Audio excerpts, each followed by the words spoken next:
from Raquel Portugal, who finished her PhD in 2008 on modulation of apoptosis by African swine fever, and has worked in Portugal and Germany on different areas of ASF research, namely methods for ASF recombinant virus selection, genome sequencing, interferon signaling, and viral gene expression. In 2017, she joined the Pirbright Institute as a postdoctoral scientist in the ASF group, where she has been involved in the development of an effective vaccine for African swine fever. Raquel will now give a seminar on an update on subunit vaccines.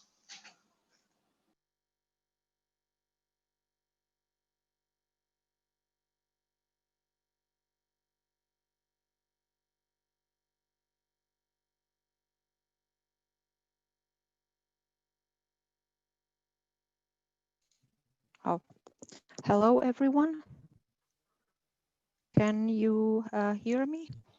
Yep, we can hear you. You can hear me. Okay, good. So I will be talking, if I can share my screen. Yes. 不，这就是那篇文章了，这篇那个，就是这篇那个。Oh, okay. Someone didn't mute the microphone. So I will be talking about an update on the current status of subunit vaccines for African swine fever virus. First, what are these subunit vaccines according to the World Health Organization? This type of vaccines do not have live components of the pathogen, only a fragment or antigenic parts that elicit a protective immune response. Antigenic properties of the various potential subunits of a pathogen must be examined in detail to determine which particular combinations will produce an effective immune response within the correct pathway. And often a response can be elicited, but this is no guarantee that the immunological memory will be formed in the correct manner. However, these type of vaccines are, of course, safer and easier to produce and generally more stable than live attenuated vaccines. However, they may not induce strong protective immune responses, and in many situations, adjuvants are needed. As we all know, African swine fever is currently still spreading in the world, and which is a big problem because we don't have a vaccine.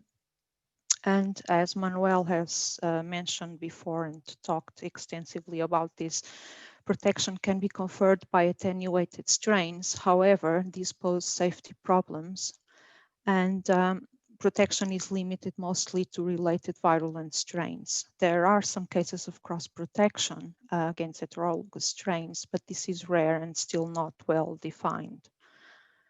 Subunit vaccines, on the other hand, show promise, but have had limited success so far for ASF protection. But there is some protection that is induced using some strategies of immunization, which leads us to think that optimization and using the right combination of antigens and delivery systems might work in the future. On the other hand, also, the use of these subunit vaccines allows us maybe to direct the immune response toward the correct pathway that we know may provide protection. So I will be talking about different experiments, different immunizations that have been made along the years for ASF using protein antigens, DNA, and viral vectors. It will not be an extensive description, of course, but I will try to show the work that has been done that shows most promising or interesting results. So the first antigen, the first subunit vaccines that have been used were based on protein antigens from ASFV. During the 70s and 80s, a lot of the proteins from ASFV have been identified, and it was evident that antibody responses were present in serum from immune animals against these proteins.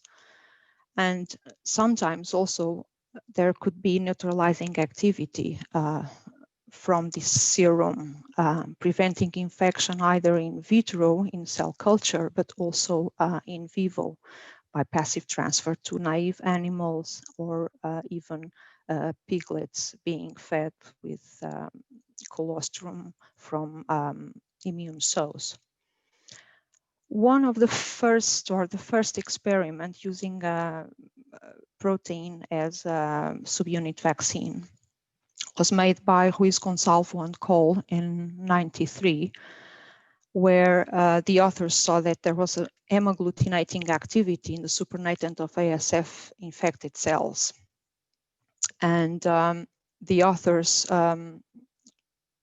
saw that this hemagglutinin that was released from the infected cells could be separated from virus, and it was a glycosylated protein, which was later on identified as the CD2 homologue of ASF, involved in hemadsorption.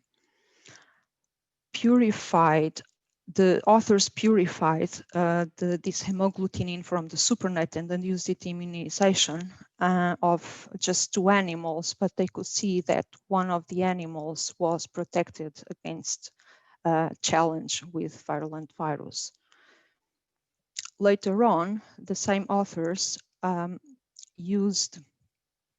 the sequence of this hemagglutinin for expression in baculovirus, and used this baculovirus expression system to immunize 3 pigs. They could see that there was induction of specific antibodies inhibiting hemagglutination, and also in one of the pigs that had received the highest dose of the vaccine or of the immunogen was capable. The serum of this pig was also capable of inhibiting the infection in vitro. When the animals were challenged, all 3 animals survived infection with virulent virus, and the pig that had been immunized with the highest dose even showed no viremia. The other 2 pigs showed viremia, but this viremia was cleared later on in the experiment. So these HA-induced antibodies could have a role in protection, or they could induce other types of protection. So this set the quest for other viral proteins that could also induce protection, and especially viral proteins that could be target of neutralization. So produce antibodies that could neutralize virus infection. In '93, Zach tested different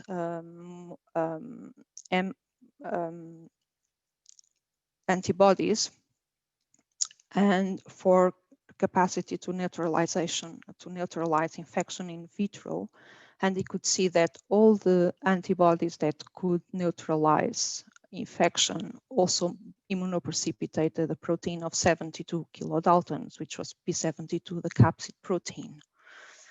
Gomez Puertas et al. In '96 also used these 3 of the highest immunogenic proteins of ASF, P72, P54, and P30, and he expressed these proteins in E. coli or baculovirus.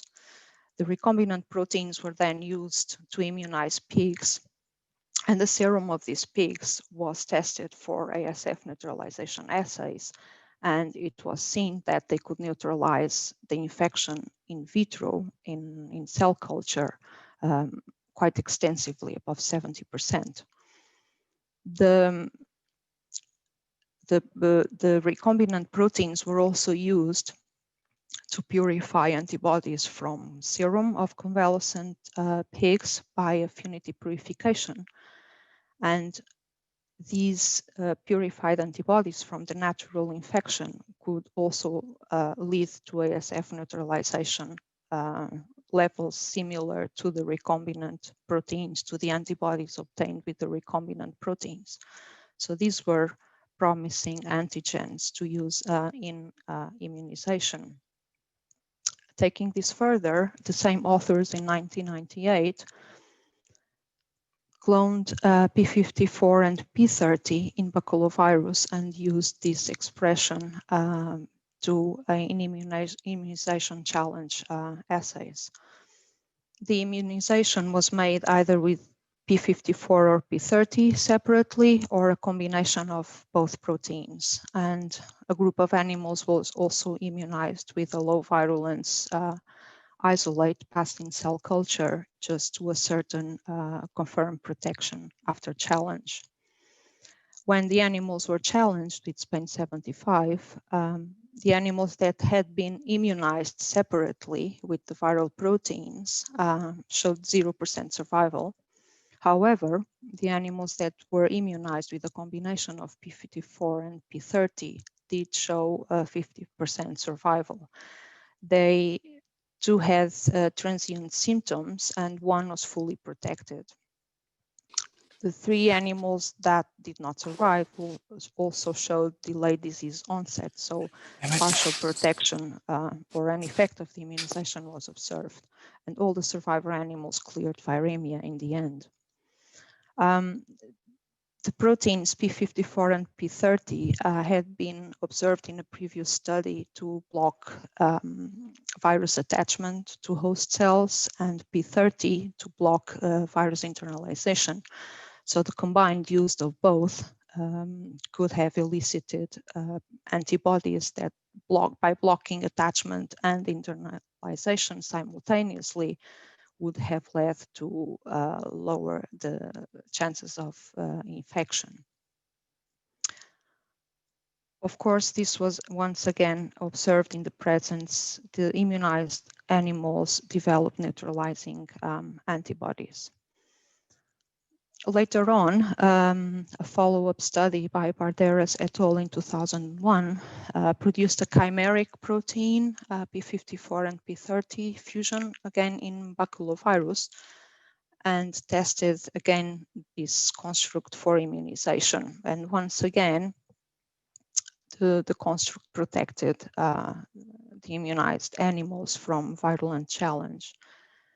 There was some delayed onset of symptoms and lower viremia than controls, but in the end, the animals cleared viremia.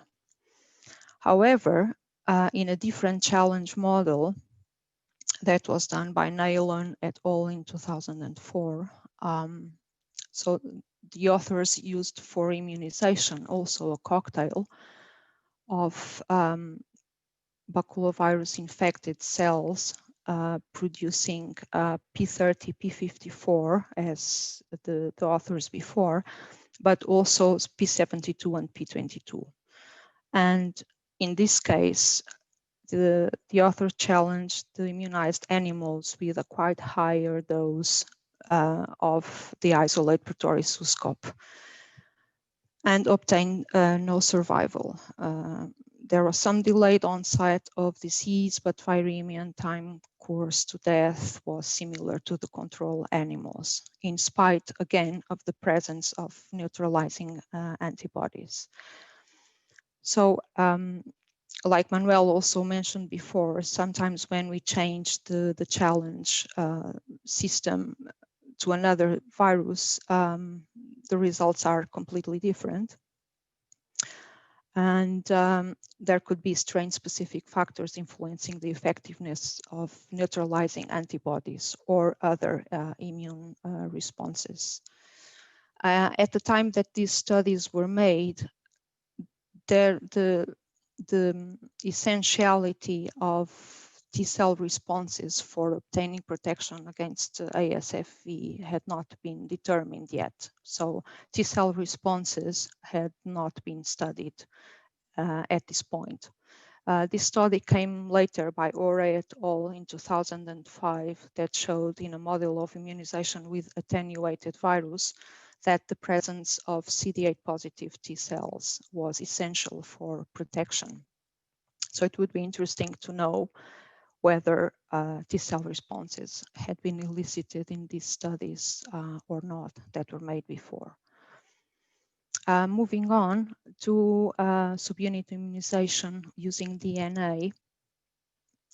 What are nucleic acid vaccines? These are vaccines that introduce in the organism genetic material encoding the antigens. the antigens are produced by host cells and therefore they are correctly folded and have the correct post-translational modifications. In animal studies have shown that they can induce B and T cell responses. And however, the responses sometimes are reported to be too low, but recent advantages have improved the immunization by using adjuncts promoting DNA entry into cells and expression, like using electroporation, codon optimization, or CpG oligonucleotides as adjuvants. The beauty of these vaccines is that they are very easy to produce large scale since they are typically plasmids. The costs are low, they are highly stable, and they can be rapidly also produced. And multiple antigens can be delivered simultaneously as libraries, which is good for screening of protective antigens when we don't know which protective antigens there are. There are no licensed vaccines, DNA vaccines for human use. However, there are several examples that are currently in use in veterinarian field.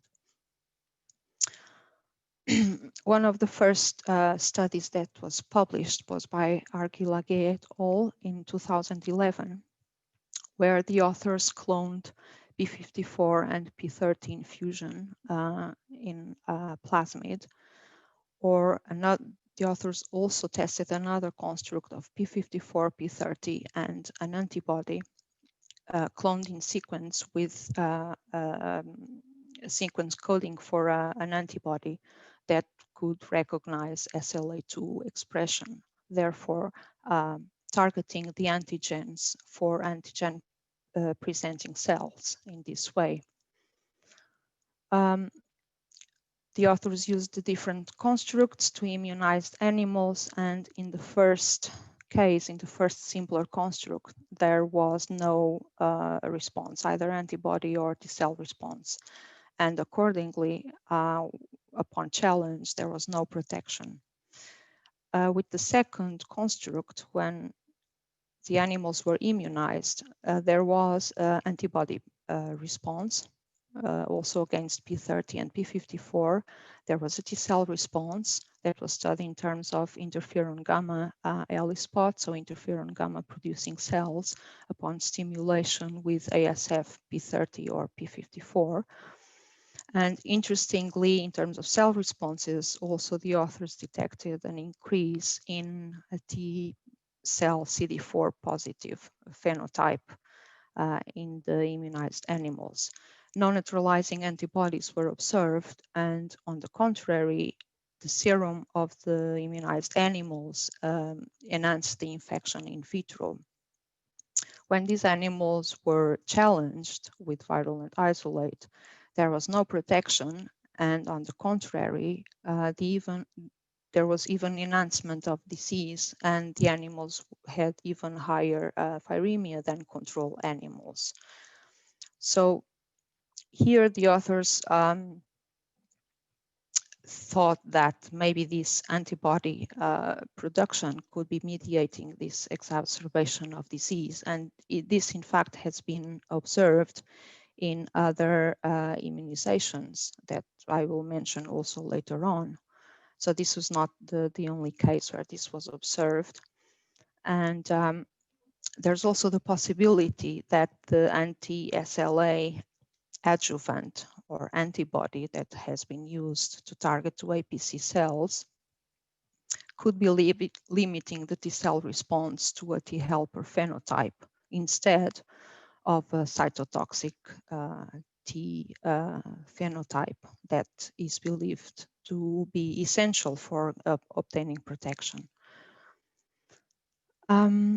The same authors tried again a slightly different strategy, this time cloning P54 and P30 together with the soluble hemagglutinin, which is the external part, the extracellular part of CD2V, since this protein had also before shown promising antigenicity properties. One of the constructs was also fused to a sequence coding for ubiquitin. In this way, targeting the antigens directly to the proteasome pathway in cells, so that they would be presented in MHC class 1 to cytotoxic T cells. So in this way, skewing the immune response to the desired one. When the first group of animals with the first construct was immunized, the authors saw that they were producing antibodies, and they also had T cell specific responses, only against P30 and P54. No responses were observed against the hemagglutinin, and there were no detectable neutralizing antibodies.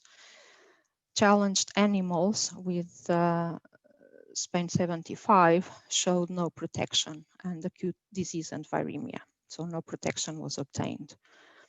On the other hand, immunization with the second construct, the animals did produce antibody, did not produce antibody responses, which was interesting, and according to the predicted MHC class 1 presentation. The animals did have T cell responses against virus or P30 and P54, although these seem to be slightly lower than the ones obtained with the first construct. And again, no neutralizing antibodies were observed. Upon challenge, however, partial protection was observed.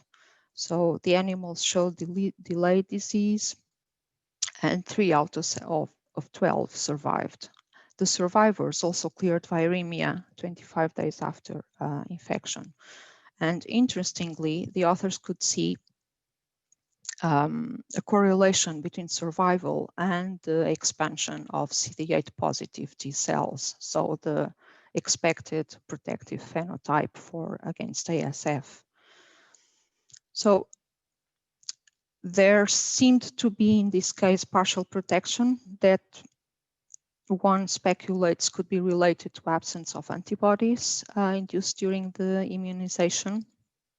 The authors also tested different small MER peptides, 9 MER peptides, containing in silico predicted CTL epitopes from each of the proteins used in this immunization. And they used them to stimulate PBMCs from the survivor animals. Interestingly, interferon responses were only detected for 2 peptides that corresponded to the hemagglutinin. So the hemagglutinin seems to have CTL or T cell epitopes.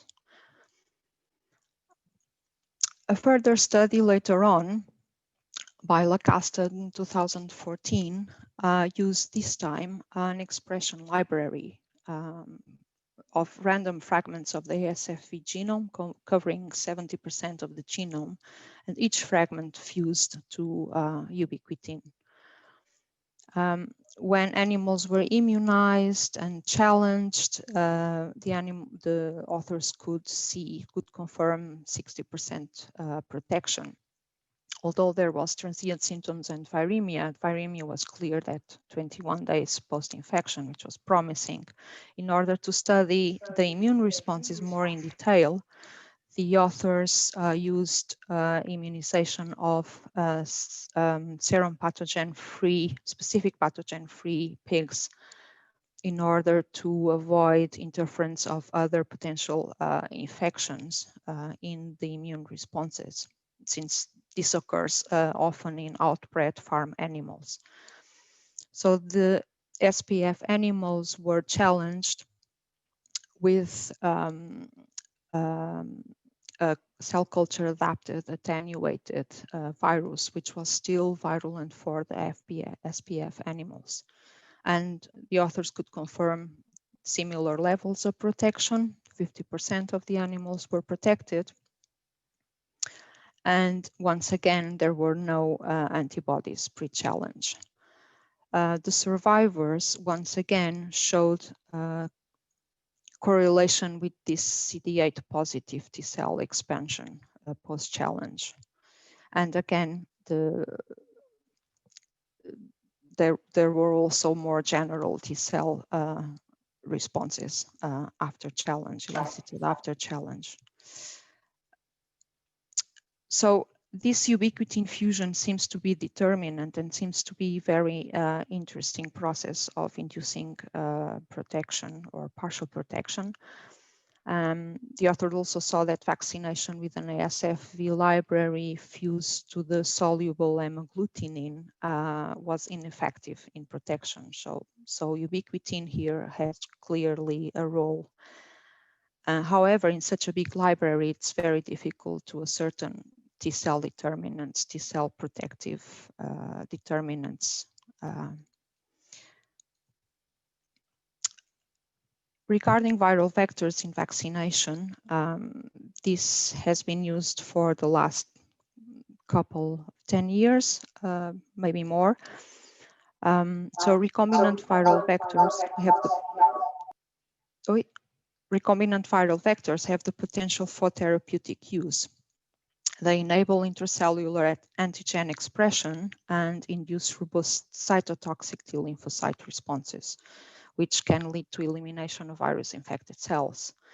Attenuated vaccine and replication-deficient adenovirus have been used extensively as safe vectors for many pathogen antigens and were observed to induce specific immune responses.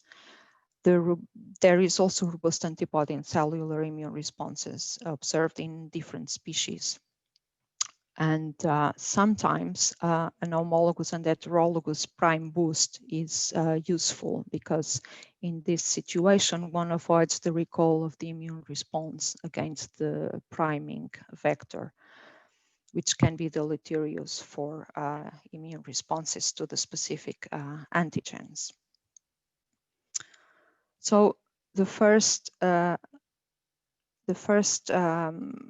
assays that were made to test the immunogenicity of cocktails of adenovirus expressing different viral proteins.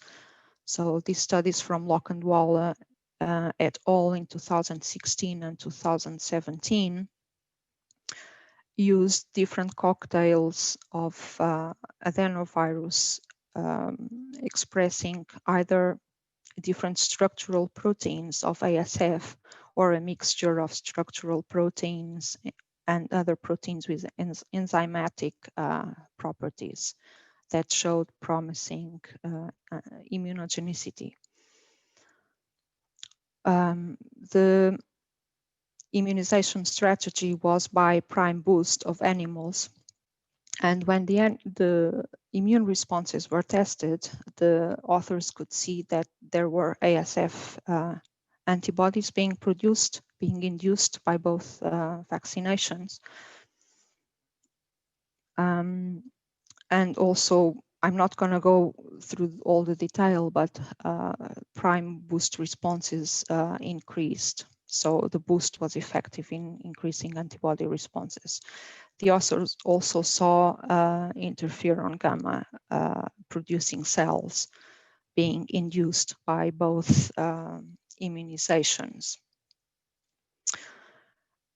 These results were then taken further in immunization challenge experiments, where these were published more recently. One of the studies used the previous cocktail of adenoviruses together with two different adjuvants.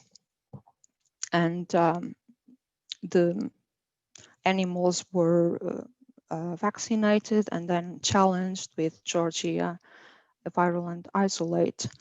And quite different results were obtained here.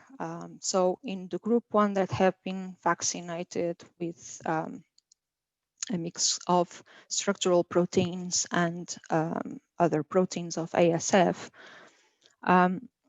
they had increased antigen-specific antibodies, but the clinical scores resulted lower than, clinical scores were higher than the control group. So this vaccination was not working.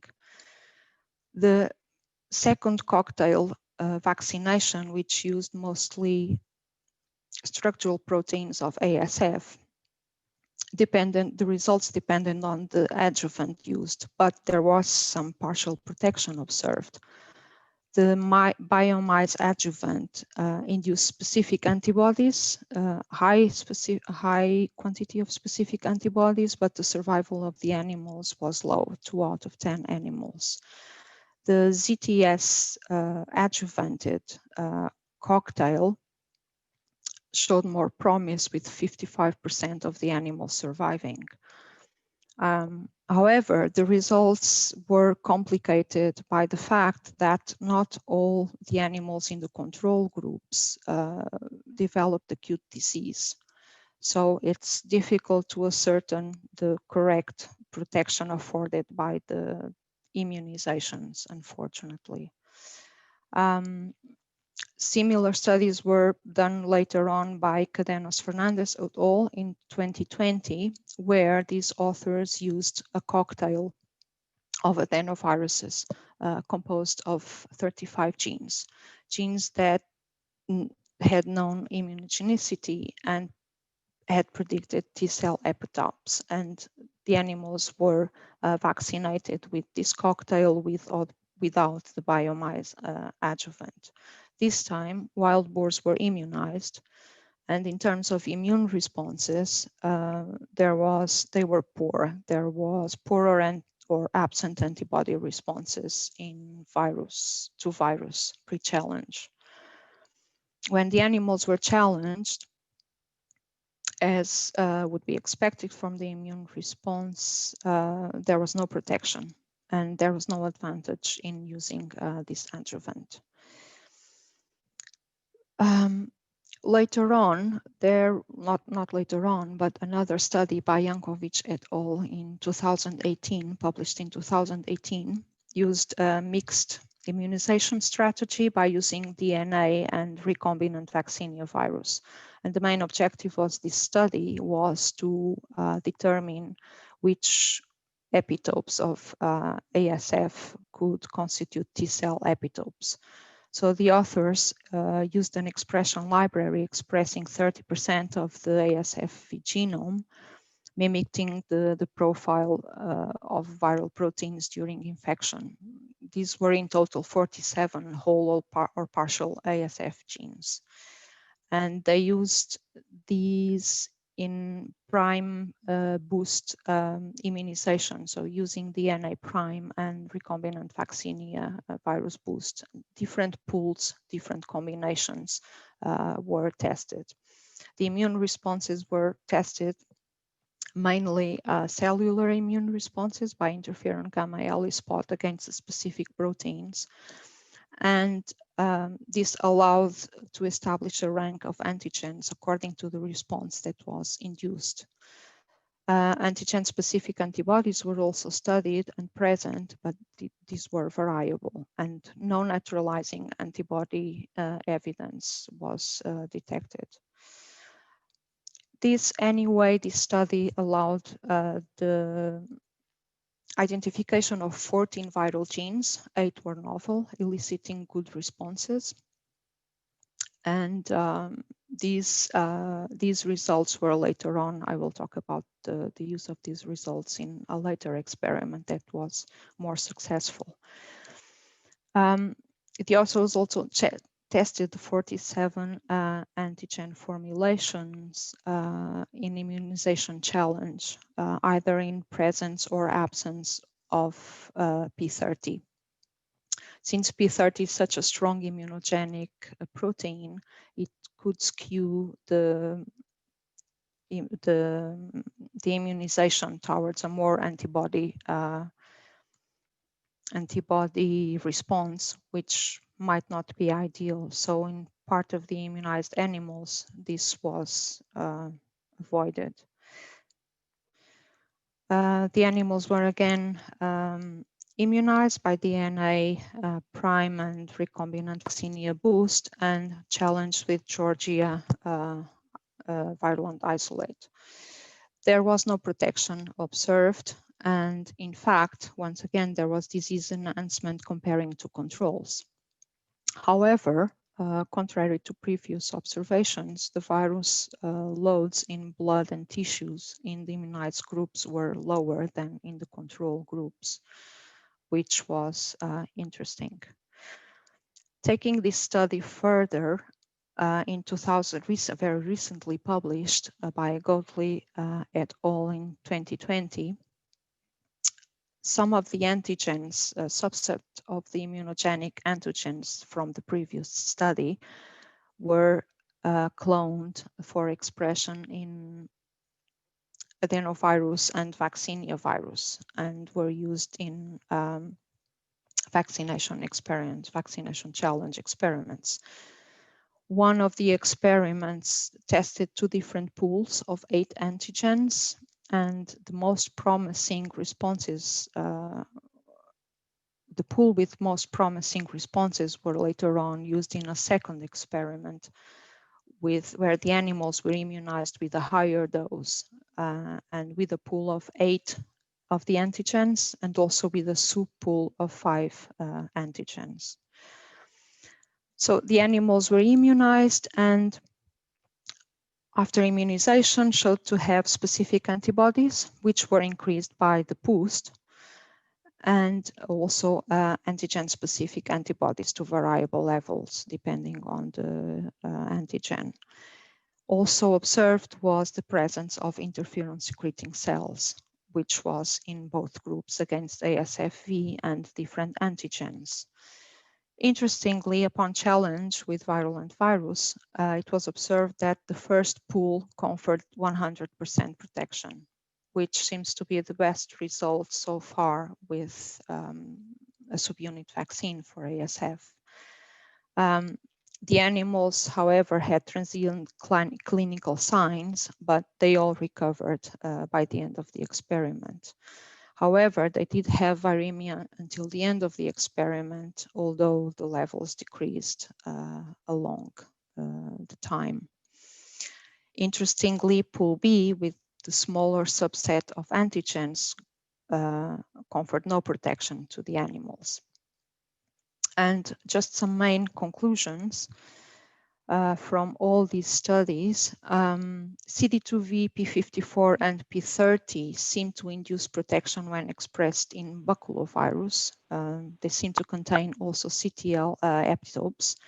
So they can be interesting antigens to include in future vaccination formulations. DNA vaccination by using ubiquitin fusion was also very interesting, since it directed immune responses toward the CD8 positive T cell phenotype that is expected to be protective for ASF. And finally, the pools of 8 antigens that were delivered by recombinant adenovirus and MVI were so far the most protective immunization with a subunit vaccine, but such a vaccine is highly complex, and viremia and transient clinical symptoms were observed in surviving animals.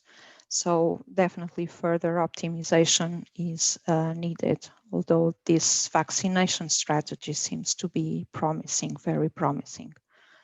And I would like to thank you in Purbright, Chris Netherton from ASF Vaccinology, who helped with this review, and colleagues from the ASF group for helpful discussions. Thank you. Thank you, Raquel. Nice talk, very interesting. I have a question for you. Have you tested these 8 proteins to see if they work against Georgia or produce protection for Georgia? Actually, yes. This was one recent animal experiment, and the results were not promising. Once again, we see promising results with one challenge model, but when we change to a different virus, things many times don't follow up. And that was also the case. Although there was some protection, still some protection, but not as the one observed that was published. Thank you. Can't seem So far. to see.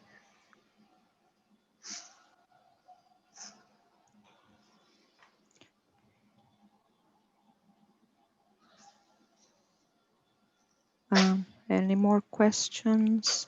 I can't seem to see. There's none in the chat yet. We'll give it a minute, see if Yes. anyone's writing. Here we go. In a commercial perspective, which subunit vaccine approach looks more feasible?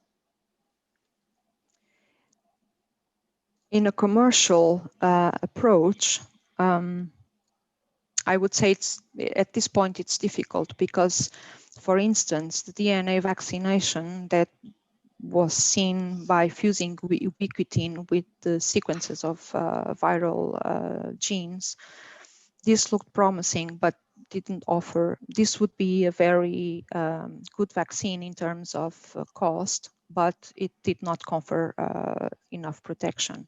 So, but maybe optimization in the future could lead to protection. I think this could be an interesting thing to explore. At this point, the complexity of the vaccination with the 8 antigens with recombinant adenovirus and MVA makes it difficult to commercialize, but this will need, of course, further optimization. So attempting to see if we can get protection with less antigens, and also you maybe use different antigens to see if we can also get protection in other challenge models like Georgia, which is the main problem right now, spreading for ASF. Have you looked into enhancing antibodies for any of the antigens?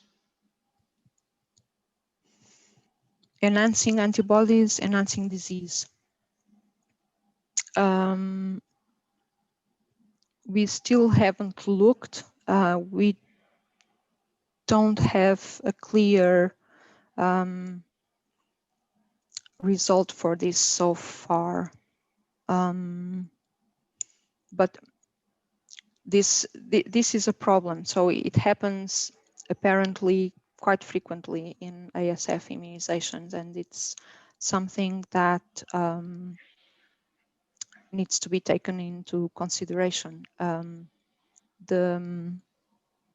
So basically, there could be, if we could circumvent the use of the triggering an antibody response in the different immunization strategies, but apparently antibodies can also offer can also contribute for protection. So this might not be easy to achieve.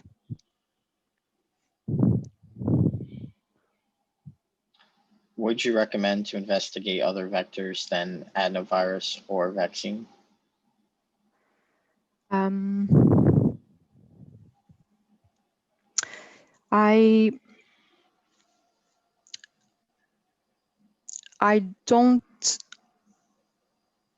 I would say this looks quite promising as is. Of course, one can always try to improve, but maybe other vectors that are known to induce disease in pigs, so that we could maybe target immune responses, not only to ASF, but also to another disease. But this is still a bit speculating.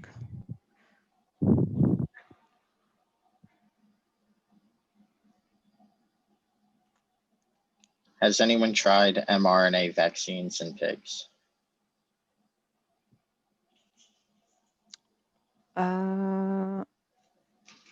I'm not sure. mRNA per se,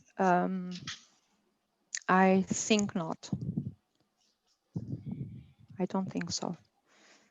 Okay, and I think it's time for the next talk, and there's no more questions. Thank you, Raquel. Again, Thank you. very nice talk. Bye. Thank you.